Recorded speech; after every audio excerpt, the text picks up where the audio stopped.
Want to bond with and tame your bird? Watch this video for some great tips. Hello everyone, welcome back to the Parrot Teacher. I'm Dave and today we are kicking off a mini playlist or a mini series on bonding. I'm going to be talking about bonding with you.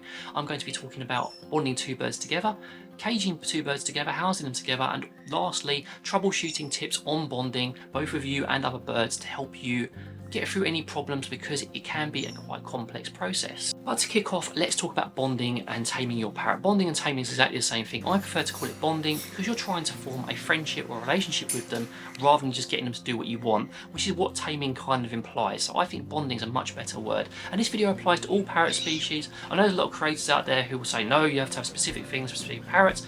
And yes, there are some nuances, but generally the bonding approach is exactly the same for every single parrot, so don't be deceived into watching a million videos when one will do.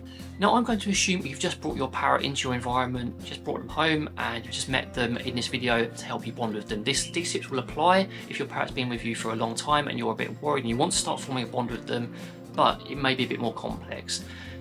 And in that case, you could reach out to our business where we could do a formal consultation with you. But there's links in the description for that. Let's talk about bonding with your bird. The first thing I would like to say is don't rush. It is very tempting to get your bird straight out of their enclosure or their cage when they come to your house. Get them straight out and they flap around, they have a really negative experience and it really causes trouble. Don't rush and don't have massive expectations. Take some time, let them settle in. It's like moving country for these guys. You know your house is great, you know you're great, they don't. And it doesn't matter even if they're hand tamed with a breeder, you're a completely different person, they recognise you as a completely different person. So the less you rush, the more time you take, the more likely they'll settle in and get confidence quicker. One of the best ways to start bonding with your bird is something called passive bonding, and that's really easy to do. Passive bonding is basically just spending time around them and letting them get used to your habits, your noises, the new environment and your vocalizations. So they'll be in their enclosure and you'll just be moving around doing your normal stuff. You won't be directly interacting with them, you won't be staring with them at them, just be around them, maybe scrolling your mobile next to them on the sofa. Maybe you will stand near them and just look to one side and watch the television. Just be around them, let them get used to you, and that will basically give them more confidence that you're not going to harm them, you're just there and that you're okay. Next up is let them set the pace. Now, right at the start of this video I said don't rush, but some birds will be more confident, some will be more shy. Let them set the pace, observe them very closely, and then you'll get lots of information about how they're interacting with you. If they're really confident coming up to the bars and they want to take treats, that's great. If they're really shy at the back of the cage, maybe you need to adjust your approach and give them more time, because every parrot is an individual and all of them are going to need to be approached in a different way, and that's something really important. Just let them set the pace, let them make the choice to interact with you, because if they make that choice to interact with you, it's much more powerful and much more important. I did a whole series on choices and it's just so amazing how much more positive interactions you get with birds or any animal if they make the choice to come to you rather than being forced. On that note, use distance to your advantage. If you've got a particularly shy or nervous rescue, use distance. It's called negative reinforcement, which obviously a lot of people associate with bad things. But if you can't give them treats immediately and they're really nervous, you can just take yourself away to help build confidence. Taking yourself away teaches them that they don't need to escalate, they don't need to bite, they don't need to get stressed.